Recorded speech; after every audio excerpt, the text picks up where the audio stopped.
TBF Insurance, Marine Risk Advisory for the world's most discerning owners.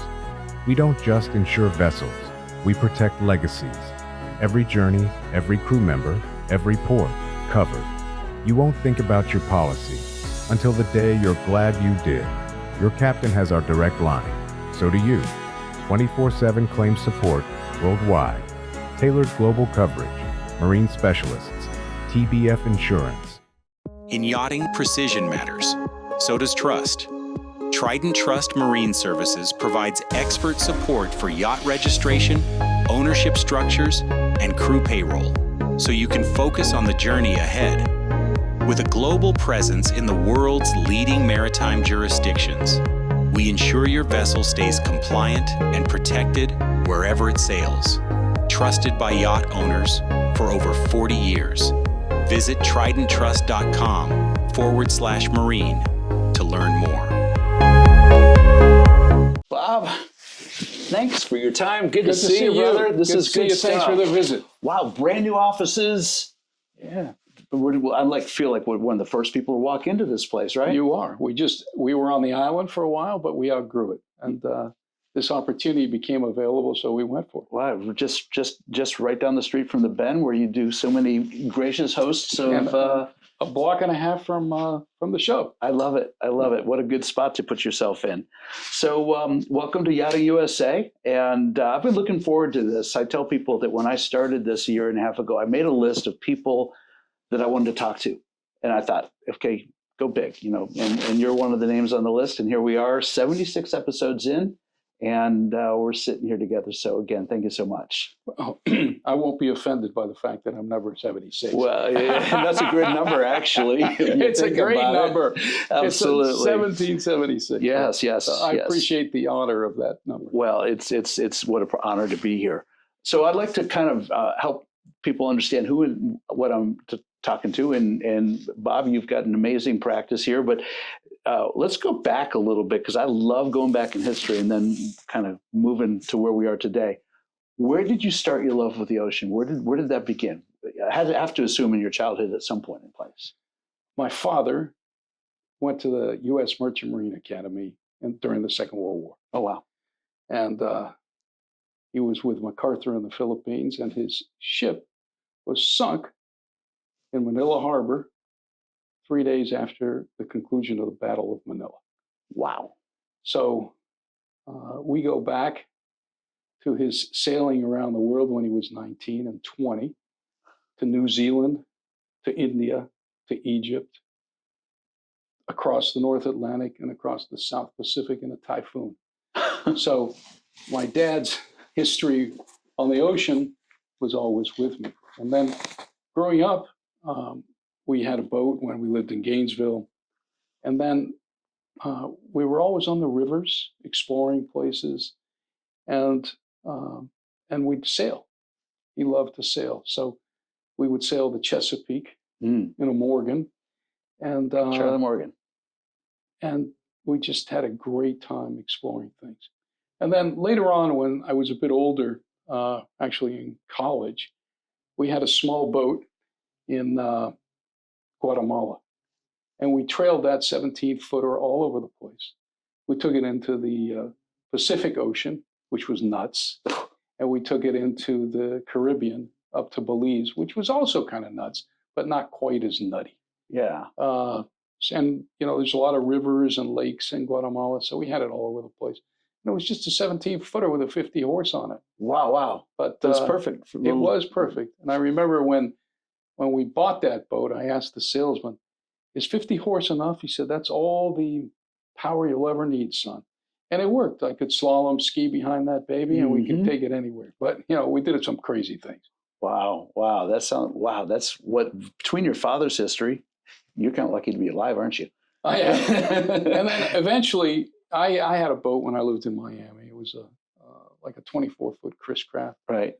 And then I ended up with a Bertram Sportfish, which I had up here in Jupiter. And we took that baby all over the place. I got it to explore the Bahamas, and I took it as far as Crooked Island. Wow. And so we got around with that thing. Sure did. And it's the best way to explore the Bahamas, right? Which I tell people is the closest thing to paradise on earth, practically. We are so fortunate to be in South Florida, so close to the Bahamas. I was just telling Tristan that we're getting what's called Bimini days coming here in the next week or two. The seas are flattening out, and we take our boat over there occasionally. It's just incredible. And when you can go south, and the Abacos are kind of civilized, the Exumas have gotten civilized, but when you're down there, Cat Island, when you're down there at Long Island, when you go down to Crooked Island, and when you go to Mayaguana, it's like nobody is there. Yeah, you're in primitive. And I love it. Yeah, I bet you do. It's the closest thing to heaven on earth. Wow. Imagine at that. least for me. Well, I tell you what, the Bahamas are a treasure. And for those of us that have that blessing to be able to visit occasionally. It's a privilege. Yeah, absolutely true. You graduate from Notre Dame? Yeah. I went to Notre Dame Law School. My first year there was Joe Montana's last year. Oh, wow. So I got to see a fantastic bit of football. I bet you did. And I love the tradition of the place. Yeah. My father's high school coach had been All-American at Notre Dame. And so I grew up with it, with the fight song and the whole thing. But I went to college here in Florida. And then through the grace of God, got to Notre Dame. Wow. Wow. Nice education. It was fantastic. I bet. And that got you into law then? What got me into law really was thinking about some injustices that I had seen. And I wanted to make the world a better place. And I figured, at first I thought I'd be a journalist and write about them. Yeah. But one of my friends, who just died a couple of months ago, he was a U.S. congressman eventually, he told me, Bob, journalism's great, but do you want to write about the news or do you want to make the news? That's what he told me. And he went to law school and I followed him. Okay. And then fortunately I got to work for a law firm that did more work in the cruise industry than anybody else did. And I got to go with them. I went to Dominican Republic, to Grenada, to Haiti. I went all over the place. And at one point, being South Florida, our firm had a wealthy client with a couple of big addresses that had some warranty issues. I'm talking about eons ago. And I dealt with those. And when I left to set up my own firm, Bertram had just been acquired out of bankruptcy by an Italian group. And they needed someone who knew about warranties and knew about the ocean a little bit. And eventually I kind of wormed my way in there. They were working with a huge firm and I had just left a big firm. Right. And I started doing work for them. And fortunately for me, the Ferretti Group bought them. And since I had already done warranties and dealer agreements for Bertram, that's exactly what they needed as they expanded into the United States. And after that, as executives left Ferretti Group, as things evolved, people called me from different places, and we did work for other builders. And then we were representing sellers of boats, makers of boats. And then in 2008, the economy kind of crashed. Remember? You think? The light switch went off. Right. And so no new boats were sold for a long time. Mm-mm. But I looked at my competitors and they were still doing deals. Right. But they were in the brokerage side of things. And so I got into the brokerage side of things in about 2010, 2011. And I got more and more involved in the IYBA. And because that's where the brokers were. Mm-hmm. And I realized, if I can handle the sale of a boat from a manufacturer, I could handle the purchase of a boat. And I invested as much as I could in getting to know people in the industry and also in learning more, a little bit less about manufacturing and more about the requirements on the legal side of buying boats, because it is different. It is, no question. So it sounds to me like you use the moniker, you branded yourself as the yacht lawyers. And well, you know what? That was an interesting story. I was in Cannes. I started going to Cannes about 20 years ago. And I used to think of that as kind of a luxury thing, right? Who would go to Cannes? Right. And maybe it was 16 years ago, I think. It was 2008, and somewhere around there. But then eventually I realized that Cannes is where the production boat business is headquartered. And at least that's their most important show. And I just got more and more into the buying and selling of boats. And Cannes was a fantastic place as a bridge because it's a production show, right? Mm-hmm. And I got to meet more and more brokers, especially the ones doing international deals. So there at Cannes, I met a guy who goes by the Yacht Guy. You know the Yacht Guy, Alex Jimenez? Yes, Alex and I have become friends over the last year or so. Yeah, so Alex is a fantastic guy. He used to be a truck driver. Great story, isn't it? And he wanted to do an Instagram thing about RVs. And he was in the bookstore and he saw the yacht magazines and he looked around. There wasn't any Instagram stuff on yachts, so he started it. And I met him, and at that time he had about 300,000 followers, which was a lot. And I said, if he's the yacht guy, why can't I be the yacht lawyer? So I decided to put that in Instagram. And for a while, we used to put a picture of every yacht that I did a transaction on, or my firm did, and I was involved somehow. Yeah. But eventually, that's a full-time job, right? And I just, after I got about 5,000 followers, I left it there. But it seemed like our logo used to be integrating law into business, which is more general. And the reality is, we do a ton of work with yachts. I mean, we do the buying and selling of yachts, and we do the work for the factories and for the distributors and the brokers, for the lawyers for IYBA and USSA. Right. And so it just fit. That's what we do. I mean, it excludes other business, right? Because we're not the jet lawyers. No.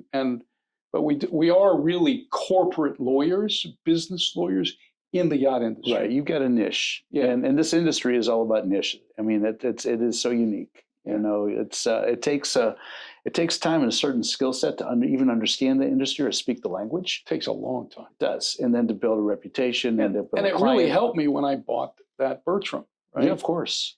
Because before that, I was always, dealing with warranty claims. So when you buy a boat, you say, hey, well, maybe that should work a little better. And so it gave me a great deal of empathy for buyers. That's right. The purchase of a yacht is a complex thing. And unless you have knowledge and you're sophisticated, you have to have the right expectations, right? Because having that big piece of machinery on the water and moving it around pretty fast with, air conditioners and plumbing systems and electrical systems and communication systems, it is complicated. Bob, I tell people all the time, because you hear comparisons between yachts and aircraft and other items, high value. And, having been in manufacturing myself for 35 years and then running a yacht management company for a couple of years, I've seen all sides of this, and it is one of the most complex machines other than perhaps spacecraft. I agree with you. People compare it with private aviation, but you don't live on a jet. No. And the jet gets parked in a building usually. Right. It gets parked in a building. And everyone goes home. And even on a small sport fish like mine, there's two heads. There's air conditioning. There's probably there's a stabilizer on the boat. And there's everything. Water maker and it's on fuel all these spinner and all that stuff. Ship systems. Exactly. It is much more complicated. Yeah. And it's good to know that as a lawyer, because what I found out was there weren't other lawyers who had boats. I mean, one thing is to have, a center console, but one thing is to have a bona fide yacht. Right. And it was a bona fide little yacht. I remember it still works the same way and has the same challenges. And I think you'd find too, and I'm sure in your practice you've come to this realization, not all yachts are built the same. Not at all. No. I've totally come to that realization. Yeah. But I remember then going into the marina on the south end of Long Island, and I showed up in my boat, which I thought was a pretty big deal, a sport fish. And the lady at the hamburger stand said, "Oh, you just came in on the little sport fish, right?" Oh man, that's a killer for the ego, right? Yeah, You're sitting here thinking. But they aren't. And fortunately, in our law firm, we have a guy who used to be a yacht captain, right? That helps. Yeah, he was a competitive captain on a competitive fishing boat, right? And on a 65 Viking. Mm-hmm. So he knows things inside and out. And he was kind of a relief captain on the boss's 2 112 Westports. Okay. So it's just we have a unique kind of perspective on the industry. Perspective is exactly what it is, because until you're on the water and use this stuff, and you experience firsthand how it works and sometimes how it doesn't work. That's exactly right, because a lot of times you're in the middle of nowhere and something doesn't work. Yeah. And you got to learn how to deal with it. Yeah. Well, it's funny because you just touched on exactly what I was going to talk to you about, which is the role of a maritime attorney in yacht transactions, particularly the buying transactions. And, where's the starting point? And someone comes and says, I want a yacht, and it's like, oh, I'm just going out on a limb here and assuming, well, yeah, what do you want? A motor yacht, a sailing yacht? You want something for your family, or is you and your buddies going out, or is this going to be a party boat, or, you going to charter it? Are you going to use it private? I mean, you just got a whole punch list of everything to go down. There are a lot of Too many things to go choices. down. So many choices. And I would say that where we are now, we're mostly dealing with motor yachts, and we're mostly dealing with large motor yachts. We're mostly dealing with what I would call what conventionally was called a super yacht, 80 feet and above. Yep. And we're mostly dealing with boats even bigger than that. With what's happened in this industry, Right. Yes, absolutely. We're above 100 feet, 110 feet, 120 feet is kind of our starting point for Right. most deals. Right. Right. And at that point, if you're lucky, you're dealing with a person who's owned a decent sized boat before, so they know the questions to ask. Mm-hmm. But oftentimes, especially in the world that as it is now, where sometimes fortunes are made very quickly, or someone made a bundle of money over time, but they're in Montana or North Dakota or Iowa, but they moved to Florida, right? Or they have a second house in Florida and they want a boat. So I had a guy whose first boat was a Fed ship. Yeah. Right. And he didn't have any idea what to ask. And these people are some incredibly successful business people. And they don't know that one particular clause in a contract means so much, right? And sometimes they get impatient. You just have to be patient with them and walk them through the process. And they have no idea of the complexity of chartering a yacht in the Mediterranean. Oh my God, you're just going down so many rabbit holes. I mean, in my own experience working with high net worth people who've come in to buy a boat, the expectations that have to be established, particularly, and this is where it really gets interesting, if they're going to come in and sit down and say, I want to build a boat. Oh, that's it. And now you've got to walk them down that whole process and set expectations on, how much time do you have? Well, and ideally, they're wealthy enough that they have someone who takes care of it for them. That's right. Right. They've got a CFO or a family office, somebody that deals with as many decisions as possible, because otherwise it will drive you nuts. Yeah, management company is good for that. 100%. You want a project manager to begin with. And if you don't have a project manager, you're going to go nuts. Yep, no doubt about it. And this is the message I try to pass along to those who will listen. The statistics about high net worth people that actually own yachts is mind-blowing. Something like less than 6 or 7% of those that have the money could afford to actually do. So we're working with a very, very small demographic, of 4,000, 5,000, 6,000 high net worth people that actually are actively engaged in buying and operating and using boats. And we're really, really good at pissing those people off. And when you push them out of your industry, the impact is tangible. I mean, because you may be lucky and they come back to charter a boat, but if they're one and done in buying a boat or owning a boat, that's expensive for our industry. And things can go south quickly. I mean, super experienced captain can run a boat aground. Oh yeah. I just had a situation with a super experienced boat owner, and the boat was delivered. The next day, it was run aground. And I mean, it's enough to drive you nuts, because you also have all the crew issues, right? And as you know, nothing is harder to manage than humans, right? So in any business, the hardest part is being the orchestra conductor. That's right. Right? And a big yacht is just another orchestra. So you're running your whole personal life, which you have to be the conductor. You have to run at least one business, assuming you're still in business. If you've sold your business, you have to run your investments, your assets, right? right? And so this is just, you just bought another orchestra. You did. And you better have, a good first violin, or what do they call him? The guy who, the number two guy in the orchestra is right. the first violin. Yeah, that's the right. concertmaster, they call him. That's right. Otherwise, it's cacophony is the word. Yeah, cacophony is a wonderful adjective to describe exactly what could happen when it doesn't go well. Yeah. Yeah, and that's where I brought up yacht management before. I'll bring it in again, that there are so many moving parts, and it's the crew interface. I've interviewed owners and I've interviewed captains, and I've had so many of these conversations. When you have the right crew with the right culture, it's a beautiful thing. Yes, it is. But it only takes one. It just takes one bad apple. I don't even want to use the word bad apple. Don't think that is generous enough. It's an instrument that is playing off key. Thank you. Perfect. And so if you ever go to a rock and roll concert, all of a sudden you see the guitarist throw his guitar to a roadie and grabs another one that's tuned. Yes. It's ready to go, right? And because he's hearing it, he's realizing that, okay, this is not quite right. And and what I've been noticing, and here's some kudos to an industry leader that I really respect, Graham Lord, who's gone down a path to start a business that actually takes the approach of leasing crew, so that when you have a crew put together and let's say it goes out of tune a little bit, it's not that maybe that chief engineer is necessarily a bad guy or gal, but maybe just doesn't fit the culture or work well with the captain or whatever that looks like.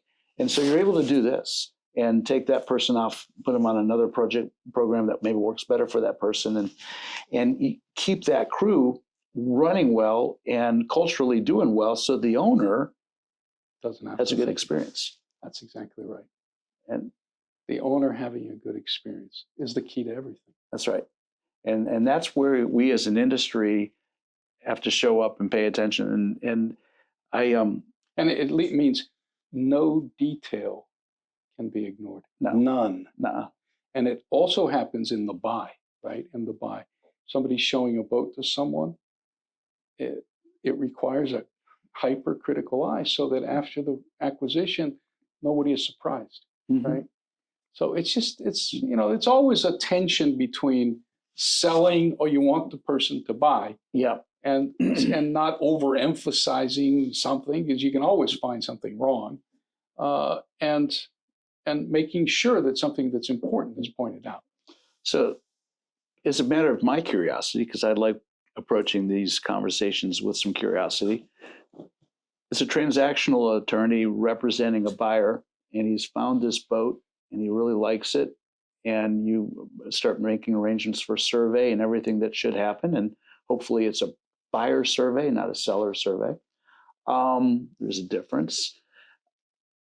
What happens when they start asking about registration? Because there's so many choices and there's so many challenges with crew and charter or not to charter and zones of operation and expectations. Excuse me. How do you approach that with a client? How do you start that process with identifying how to register that vessel most appropriately?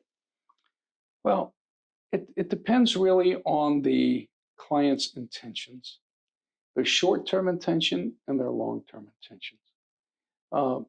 There are different registries that are a little bit more accommodating than others. And some boats, if you're doing a new build, some will have a harder time complying with the registry requirements of one registry or the other. Mm-hmm. And it doesn't really matter that much unless ultimately you're making such an investment in something that you want it to be able to charter in the Mediterranean. Mm-hmm. And if you want it to be able to charter in the Mediterranean, you build to a certain standard. Right. But if you don't really care, right, or if it's not going to be chartering in the Mediterranean all the time, then you don't really care. And a lot of people think they'll charter a little bit, and they're not really concerned about what the value of the boat's going to be or the marginal difference, right? Maybe it's, who knows what percentage, 5%, 10% difference. they're not even really thinking about that. Very few people actually buy a boat with the intention of immediately putting it into charter. I find that people who do that are just generally not that experienced. Their expectations of charter income, especially when they're playing a new boat that doesn't have a charter history, Mm-hmm. you have to be really, really knowledgeable to buy a boat and put it into charter. No question. And buying a boat with a charter history, because boats, sometimes you need to drop a lot of money into them and take them out of charter service for a long time before you can put them back in. I hope everybody listening just listen to you, because I have got to tell you, my own experience, no true words. Really, you have to make the investment if you're gonna, because when your boat finally goes into charter, and you're expecting revenue from charter, and you're building reputation for charter, dropping out the air conditioning system, having the crane not work, there's just a litany of things that will end a charter just like that. There's 100 things that can go wrong. Yep. And, we've dealt with a lot of, we had a case once where somebody claimed that they got food poisoning from the boat. Of course, they'd eaten off the boat and then they ate on the boat. Nobody else got food poisoning. And, some people drink and some people have medications, and you have no idea. No. But that thing ended up in the London Maritime Arbitrators Association. Wow. A dispute over the refund of the charter. Oh, My wow. point is that so many things can go wrong. Right. That's why when you go on the yachts, everything is perfect. The standard is perfection. It has to be. It absolutely has to be. When I was young and my father told me about the concept of ship shape, everything had to be ship shape. Yep. Ship shape is the best shape. It's perfect all the time. Right. And the bright work is bright, the brass is polished, and everything below decks is ready to go. All right. And that's why one of my dad's favorite musicals was HMS Pinafore, right? About the First Lord of the British Admiralty. That's right. He polished all the handles on the big front door, or whatever it was, polished all the handles on the doors. He sharpened all the pencils to make it ship shape. And he mopped all the floors, and he polished on the handle on the big front door in that law firm that he went to right before he became Lord of the Admiralty. Anyway, it's a great segue, but you just touched on something that I was wanting to put on the table with us, and that is, we've been talking about transactional law and transactional business, which is so important. But then there's always that litigation piece of it, the things that happen. And as I was getting ready for this conversation, and I'm looking at just what's in the last year, what's happened. I brought some notes just because I wanted to make sure I was accurate. Talk about being able to stay busy. Of course, the report that just came out regarding the Bayesian's findings, they're still arbitrary because the Italian authorities haven't released anything, and the boat's not actually been seen yet. But the freaking internet blew up this past week because of these reports coming out. The partial sinking of, this is right down in Miami, that Tecnamar Lamborghini yacht, with 32 or 34 influencers on board that boat, 64-foot boat. Wonder what could possibly go wrong. Really close to this one, a friend of mine was It reminds me of the videos you see of people going out Haulover. I love that. You can make a whole practice just around Haulover Inlet, no question about it. The HCB tender, a Real Wild, associated with Loon down in St. Bart's last December. A horrible situation there. And the Clearwater Ferry collision, 37-foot recreational vessel, Jeffrey Knight, who's had a history of having bad experiences on the water, took the life of a gentleman and left the scene. So I bring those up just because boats are on the water, dynamically operated, things happen. At some point in time, you're going to have situations that are going to require representation, and this is another aspect of your practice, I'm sure. It is. And what just happened with a Mexican cadet ship. Yeah, wasn't that crazy? Yeah. Something got stuck. And that happens with yachts every once in a while. Now, Motor Yacht Go down in St. Martin a couple years ago. Probably something got stuck. Mm-hmm. But sometimes it doesn't get stuck. It's almost like, I drive a Tesla, right? And sometimes you push it to go forward and you think it went forward, but it's still in reverse, and you got to be careful. And you don't know if it's human error or it's not. Right. But what's clear is that when things go wrong on the water, the consequence can be fatal. And so we deal with issues like that from time to time, especially with really fast boats, right? Fast boats, people like to go fast, and it's dangerous to go fast. I mean, it's insanely dangerous to go fast. And people are just overconfident. And what we deal with is sometimes people aren't happy with their boats, or they think that there's some sort of a defect. And usually they don't know what they're talking about. They're just not familiar. They think that a yacht is going to operate like, a car, right? Like a Mercedes or a Rolls Royce or something. Yeah. They don't, it's different. They're not built that way. They're not production things usually. And even if they are, they're just much more complicated. And we deal with commission disputes as well. There's a lot of money on the table with commissions. And there's different interpretations of, who did what, who introduced or what's sufficient. And, on a big boat, the amount of a commission is so big. It's real money. And it impacts the yard's bottom line. And so they want to make sure that the brokers are really helping, and the brokers saying, well, look, I introduced them to you, that's enough. So there's this constant tension there. Right. How much did you actually do to earn? And the law is it's pretty clear, but it's not perfectly clear. Yeah. And then the facts, sometimes, there's countless situations where you and I are looking at the same thing and we see something a little different, right? That's not uncommon. No, it's not uncommon at all, and especially when there's a pile of money involved. And so we get involved in those disputes. Didn't you help write EBA's contracts for buying and selling for the brokers? In fact, the backstory is this, that when my client acquired Allied Marine, I had never represented a brokerage house before. Remember, my background's in manufacturing. Right. My client acquired Allied Marine, and that's when I first had to deal face to face with the old Florida Yacht Brokers Association contract. And it left a lot to be desired.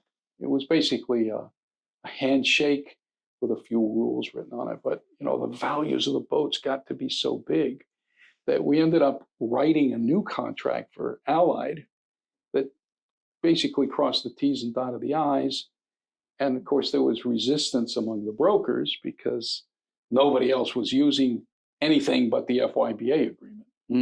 But I remember specifically saying, unless we change this, you're going to get sued and you're going to lose because of this, this, and this. And then later on, one of their competitors got sued and they lost because of this.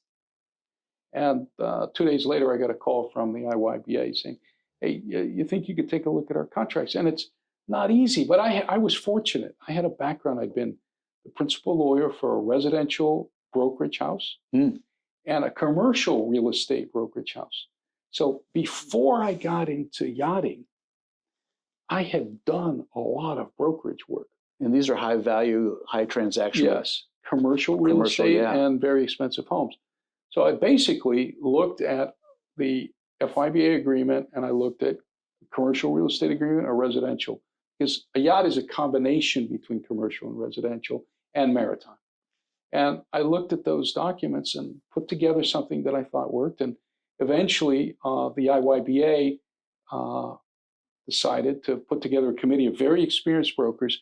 And the idea was we need to this to go beyond small yachts to really big yachts too.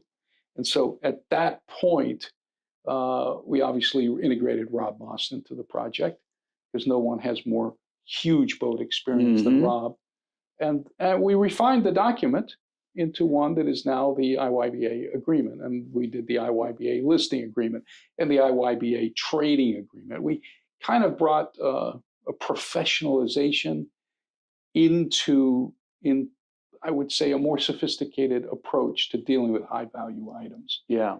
Well, this industry started in some ways as a cottage industry. Yes. You know, and I still have conversations with people who even question that it's an industry. It's an industry, but it's a big industry. Yeah. But I remember I met a guy who worked with Camper Nick years and years ago. And he told me that when, so I think Bertram brought a 50-footer into the Fort Lauderdale show, a 50-foot sport show. That was the star of the show. It was the biggest boat by far. And, you know, where have we come from? Well, the Chris Craft Roamer, 50-foot Roamer, that was like, you know, that was the bee's knees of big yachts way back when. Yeah. And when I started in this industry, I remember being on the docks in Sarasota, and I walked on the dock, and there was a 70-foot Hatteras. And I looked up at the bow, and I looked at that boat, and I thought, wow. How could you ever build a boat bigger than that? Yeah, exactly. That's, you know, huge. That was in the early 80s, mid 80s. It's changed a lot since then. It sure has. Going back, though, to the early 80s, what a great segue. Thank you. Because we're going to talk about shipbuilding. And there's some things happening with our current federal government that are interesting. The state of Florida is interesting. But I set the stage a little bit. And those that follow and listen to this show have heard me say this before. Go back into the early mid 80s, North America, even through the 90s, there was over 45 shipyards in North America building what I call crew serve vessels, 75, 80 foot and larger. Of that 45, 46, you could argue the number, but it's right around there.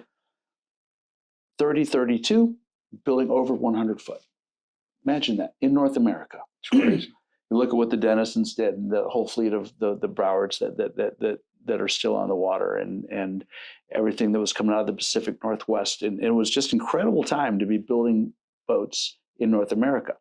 Today, depends on how you categorize cruise serve vessels, but I would go out on a limb and say, if you could find me more than 5. You can't even 5.5. Right. You know? Truly, legitimately, right? No, I think, yeah, I can only think of 2. Well, I can help you with that. You've got Westport and Delta both actively building and delivering, boats right now.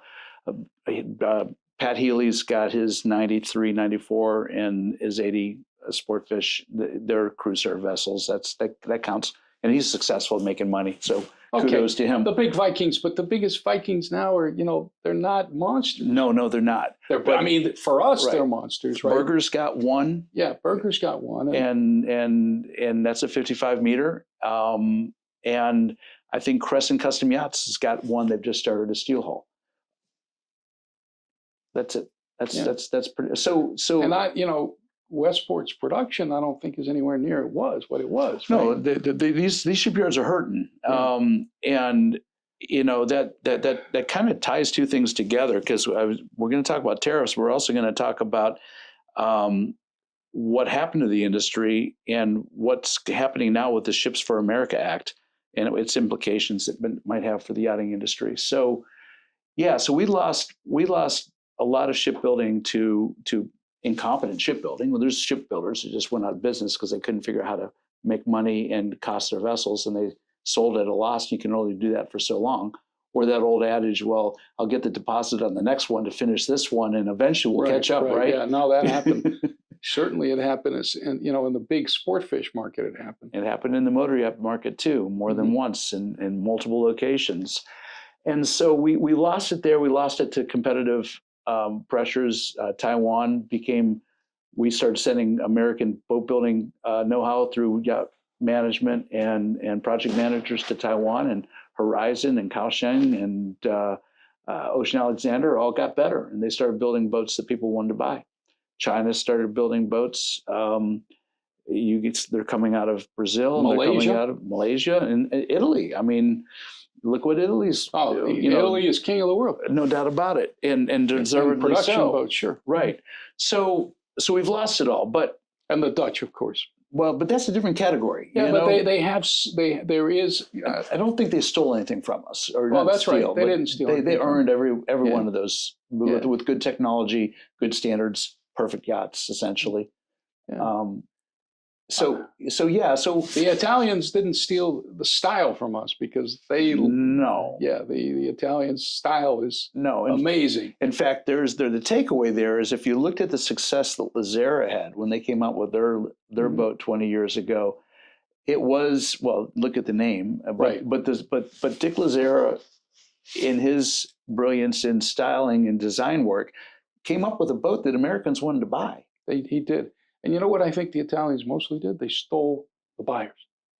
You know what I mean? Yeah, I do. That's what they did. Absolutely. They stole the buyers, but not steal. They were able to figure out a way to build boats that looked good and people liked at a price that made them money. Yep. Right. And we lost that in America because, well, in a couple of ways, production costs are hard,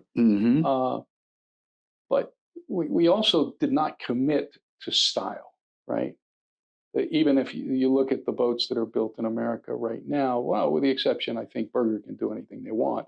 They're not building many boats, right? They're building one boat right now. Exactly. And the one before that my client bought, I think it's called North Star. Beautiful boat. Unbelievable. Yeah. But it was designed by Louis DeBosto. That's right. Right. And he can design anything.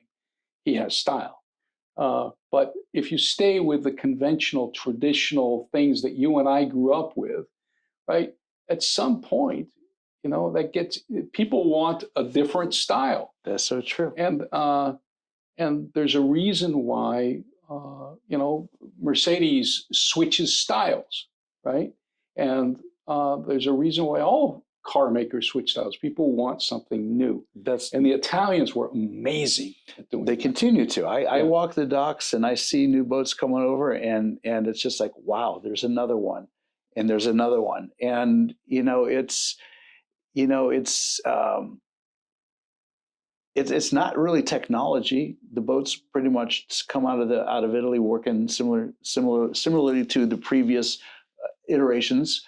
But it is the visuals. It's the windows or the spaces they've created up in the forepeak of the boat. That used to be fully enclosed, now they're open. Little things like that I've noticed. That it's like, wow, that you see that boat sitting next to another boat in the marina, and that one stands out. Something that simple. So yeah, it's good design, and good design drives market. Yeah. But you were talking about what happened to the American yacht building industry. And people don't realize that little things take a whack, right? Because there's this common prejudice that people have against the rich, right? And so they want to put a luxury tax on things. Oh, that was devastating. It was absolutely devastating. And the thing is, all this rhetoric that sounds like egalitarian, it just causes people to lose jobs. Because the factory closes and all those people are unemployed. And all the people who worked for the boat owners are unemployed. And the people who service the boats are unemployed. It's a disaster. There's a historic, tension. I know. I think since the beginning of time. Oh, yeah. Someone works hard and they accumulate things and they buy things and they put other people to work. And then somebody comes along and gets jealous and says, well, that's not fair. Well, sometimes things aren't fair, right? But it's generally speaking true that if you work hard, you make money. And you can either put the money in the bank and save it to give to your kids or, give away to people, or you can buy stuff. Right. So they criticize the person who has, 2 vacation houses, one in the mountains, one on the beach. And they're regular. Hey, but guess what? It takes a lot of employers or contractors to build those houses, and the people who work for the electric company and the water company and the paint company, everybody lives. And Bob, if you look at what it cost and the man hours it took to build any one of these estates there in Palm Beach and compare that to the man hours that goes into building one of these 50, 60-meter yachts, it is way more man hours in boat building. It's all handwork. There's no automations. There's no assembly lines. There's no robotics that's putting these things together. There are people. Each yacht is a work of art. They are. And if you look at the old palazzos, right, where the Michelangelo was painting or somebody was painting all the murals and all that stuff, every yacht that is really a yacht, right, a big yacht, the amount of, it's really a work of art. They are. It's a combination of machinery and art. And, you know, but it's a gift that keeps on giving too, because not only are you basically transferring wealth from the high net worth individual that's commissioned the purchase of this yacht and turning that into man hours and turning that into revenue that's being paid out in paychecks and all the benefits and supporting the communities and everything around these shipyards and what's going on there. But the vessel gets delivered and you hire crew. Some of these yachts will hire 20, 30, 40, 50 crew. Yeah. Was on a new Fed ship in Amsterdam last November. Accommodations for, I think it was 68 crew. That's a big boat. That was a 119-meter hydrogen. Yeah, hybrid. That's one of the biggest boats in the world. Yeah, but stunning boat. Even if we go down to a much less expensive boat, you still have that. Let's assume you have 10 crew. That's still amazing. And all the boats have crew on rotation. That's right. Right? And so you've got a couple of different captains. You got a couple of different engineers.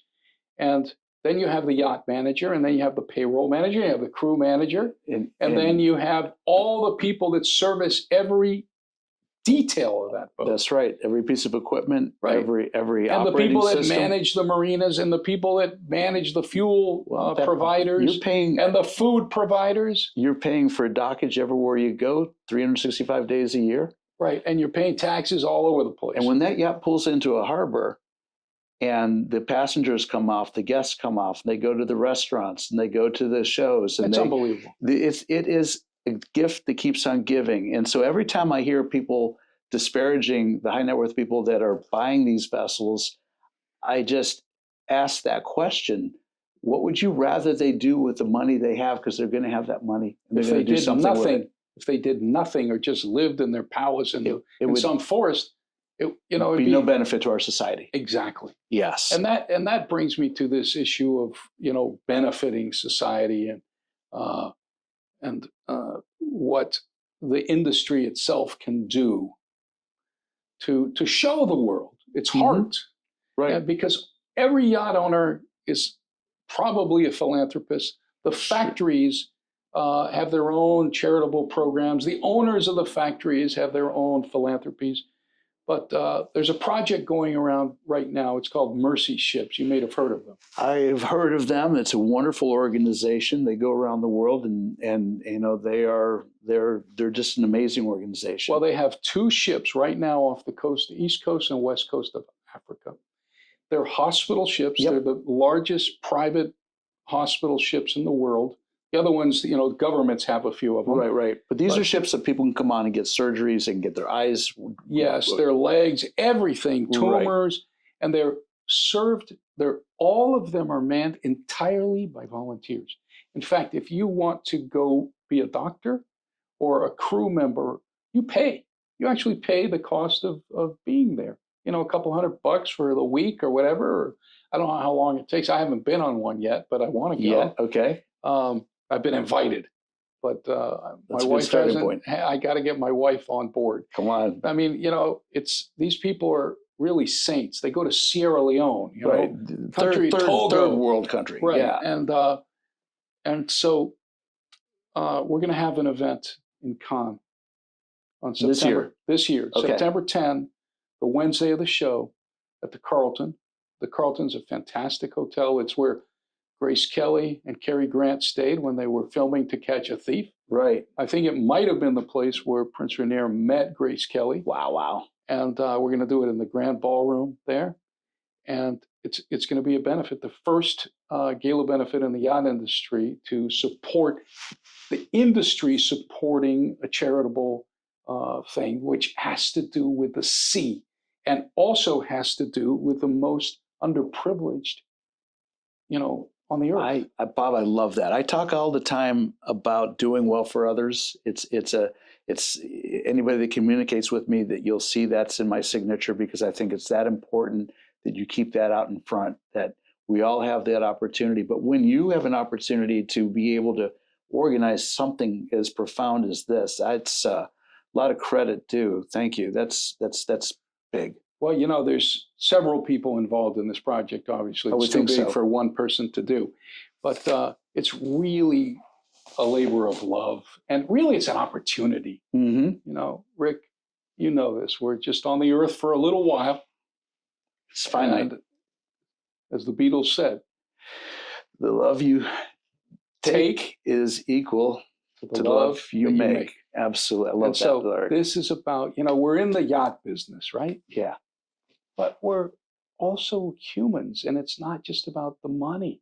No. It's about making the world a better place. Yeah, the give back part. The give back, but we can help make the world a better place.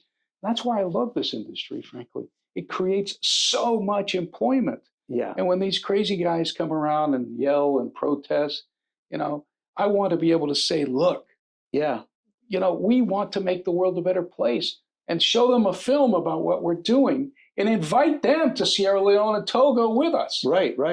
Yeah. And if they come and throw paint on a boat, I want to say, come with us. Right. Yeah. We're all in it together. It's kind of like in the yacht industry. I'm not an enemy of the lawyers that I negotiate against, or that, our lawyers sue them. I'm not their enemy. I'm on their team. Right. You're pulling the same direction. Right. I'm negotiating for a new build with one of the yards. We're still on the same team. We're talking about a commission. We're on the team. We want it all to work. Now, you have to defend the interest of your client, of course. Yeah, that's your priority. That's your priority. But notwithstanding that, we're all on the same team. And it's not just that we're on the same team with those in the industry or with our customers. We're on the same team with those eco freaks and those misguided, communist types. Right. We're breathing the same air and drinking the same water, and want the same thing. And they're idealists, right? And they don't see the complexity of the world. But still, I want to bring them on board to help the most helpless in the world. And education is the best way to do that. If you can get that in front of the people to understand what it is we do and why we do it and where the benefit comes from, you occasionally get to that aha moment. Yeah. And it's interesting too, because we talk about, high net worth people, big yachts and things that, they can do. But I also distill it down to the everyday you and I, I think it's unlikely, unless this program goes Joe Rogan, which, never know, I've channeled it all the time. Go Joe. I don't see myself, stepping into that space where I'll have my own big yacht. But, the 32-foot boat that I've got that I enjoy and put so much energy and time and love into, I also try to use it as much as I can for doing well for others. I literally, we go out and we support Nova Southeast University and take their grad students out and help them get on the water to do surveys, which they otherwise couldn't afford to do. I've got these that I wear, which represent 3 trips across with Piper's Angels Foundation. My wife had cystic fibrosis and passed from that in 2018. And my kids and I really get behind this, because this is all about bringing awareness and raising funds for kids with cystic fibrosis. And we actually escort paddleboarders from Bimini all the way across to Lake Worth Pier, 84 miles. That's a really cool thing. That's a really cool thing. Leaving Bimini at midnight. And what's interesting too, you mentioned the 34-footer, and we had a 17-footer when I was a kid. Right. And we took it everywhere, out in the ocean and the Caribbean and the Pacific Ocean. We were nuts. That's right. But here's the thing: these incredibly beautiful yachts, they go anywhere, and when you're on one, you feel like, what happened? You died and went to heaven. Right. But when do you have the most fun? You have the most fun where you're on the smallest possible boat. That's right. As close to To the the water, water. or in the water. Right. Right. So you can actually jump in with, a mask and a snorkel, and or experience bring it right up to the beach. That's right. And when you're there and you see the dolphins jumping up close, or So let me paint this picture for you, Bob. You've left Bimini at midnight, and you've been paddling now for 8 hours, 7 hours, and the sun's coming up over your shoulder on the east, and you're in the middle of the Atlantic Ocean and the Gulf Stream, and you just stop and you put your paddle down, and you see my boat, your escort, a few meters ahead of you, and you just watch this magnificent day begin, in the middle of nowhere. you know what? It's like the first day of creation. Yeah. Yeah. When the earth was created, that's how you feel. Right, because you're living in that moment, and and at that time, I mean, your hands in the water, and you've had that bioluminescence, coming off the board and the paddle as you're paddling through it, and it's God's magnificence being manifest right there. It is gorgeous. It's unbelievable. Yeah. That's why we are blessed to be able to work in an industry that takes us close to nature, right? Yeah. Now, you may be in a mega gazillionaire yacht, but you get away from civilization. I mean, in this palace, right? But you still get away. That's and right. when you're on the boat, you are going to get in the water, and you are going to be close to the water, and you're going to see away from the lights of everything. You're going to see the world that God created. No question about it. And, I think we've noticed how our industry's picked up. And this is something I try to do, is promote this industry of ours, because I think it's so special. And notice what happened coming out of COVID. I think people faced their own mortality and the limits that they had with their family. And again, speaking of my own experience, I was able to take my boat away from the dock with my kids and get out on the ocean. It was weird. It was like, for a while there was nobody here, going down the ICW. And I remember going through Aventura, and I felt like I was in some apocalyptic. That's a I hard speak word. for a living, right? Movie, because there's nobody on the balconies, nobody's on the walkways, nobody's on the water. It was just the three of us in our boat. I'm like, wow, this is crazy. But then we were diving and saw how quickly the ocean was recovering, how amazingly quick we saw, huge amount of fish and marine life coming back. And then people started getting out there. And I remember a neighbor bought a boat. He bought the only thing he could find, because he wanted one that he could get. And everybody sold out, right? And I think that was this moment of awareness where it's like, you know what?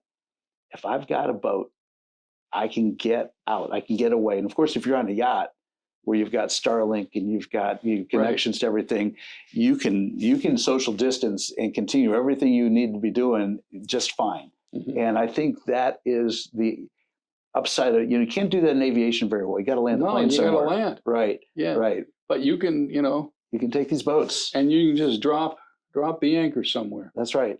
And near some island where there's nothing, maybe That's some right. coconuts. Yeah. I've thought Crooked about it Island. sometimes. What would I do if we had one of these electromagnetic things? Unfortunately, your engines don't work. But if you had a sailboat, you could make it to Crooked Island and eat coconuts and fish. And life is good. And yeah. I tell you what, I think that's a great thought to kind of leave people thinking about here, is that that whole connotation about attorneys and getting caught in traffic or running them over, say we don't want to go there, right? I mean, attorneys are actually good for us. We need them, and particularly here in the maritime industry. Well, to put it in vulgar terms, it's like, I think grease is what lawyers are. Right? Okay, lubricating the. Yeah, we make it happen. We make it because the gears get stuck. Right, I love it. And somebody needs to translate, right, what one person is saying into what the other person is saying, and make it work.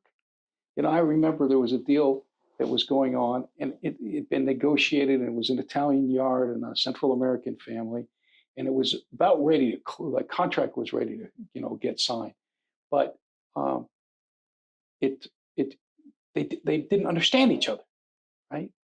And the Italian spoke Italian, the Spanish, the Central Americans spoke Spanish. They more or less understood, but they got stuck on some things.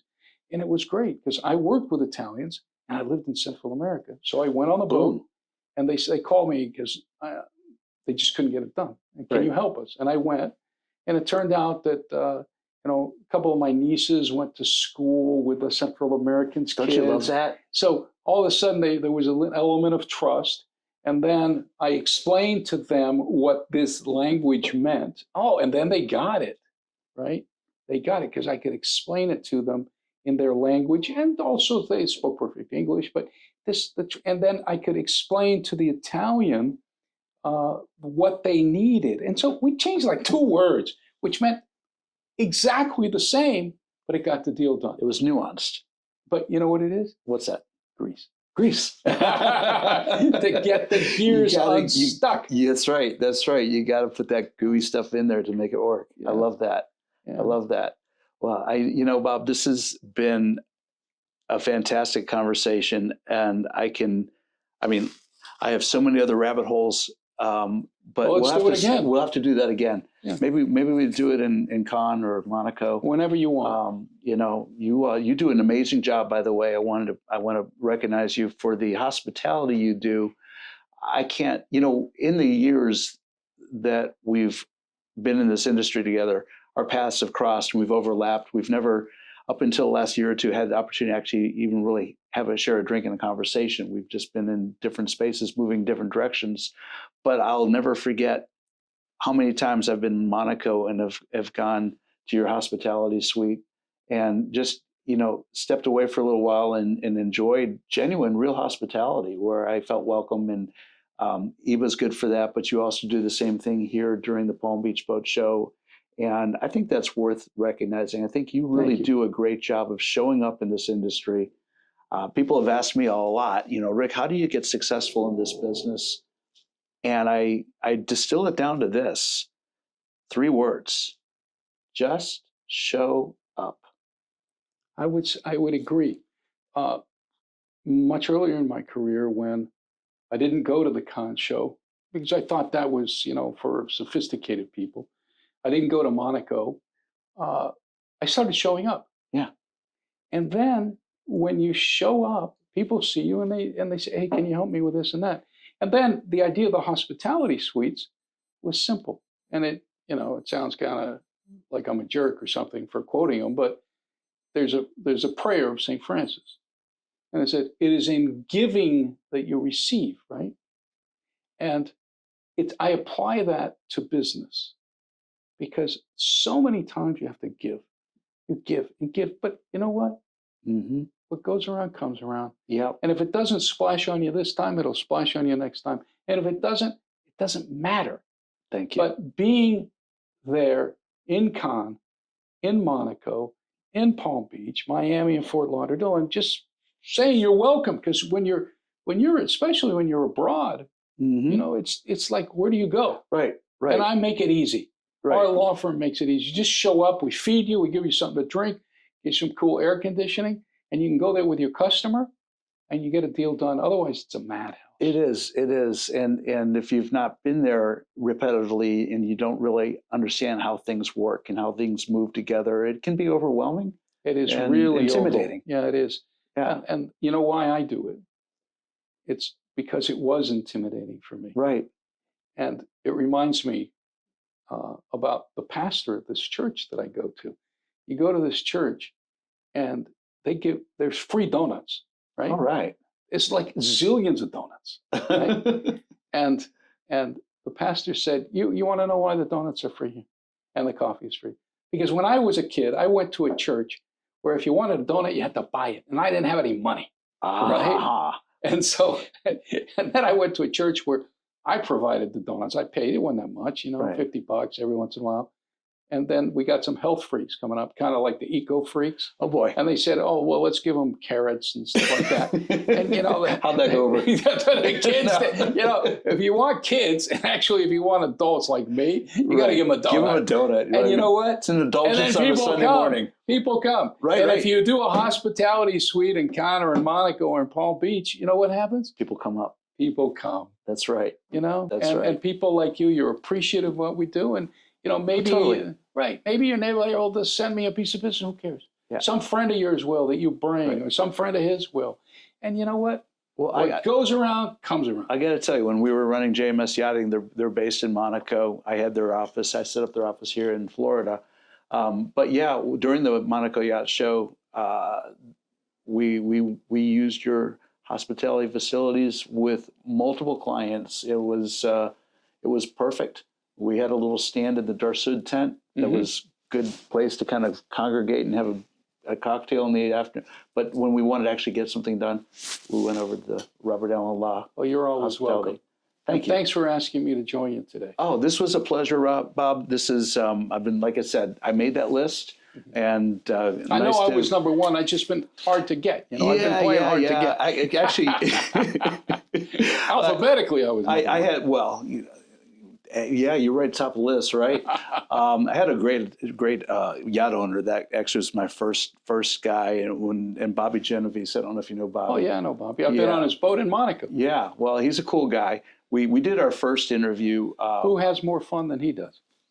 You just pulled That's his tagline. I know. It's a great guy. We actually, I did him a second time because the first one we did virtually, and that's when I realized I will never ever do a virtual podcast. They all like this in person. It's the only way That's it why works. Joe Rogan does it in person. That's right. Right when one of the campaigns wanted to do it in virtually, he said, "No way, No, in person." no, that's the way. Listen, this is how it happens. This is how you build relationships too. Exactly true. That's why I don't like to even to deal with clients that I never meet. But you know, it's impossible not to sometimes. Sometimes. But it's so much better yeah.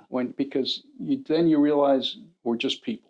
No doubt about it. With a common goal and a common ground, and I think in this industry, because it's such a uniquely beautiful niche industry, that there are so many cool people with so many great stories, and that's what I love right now is bringing these stories out. And Bob, you and I had a great conversation earlier today.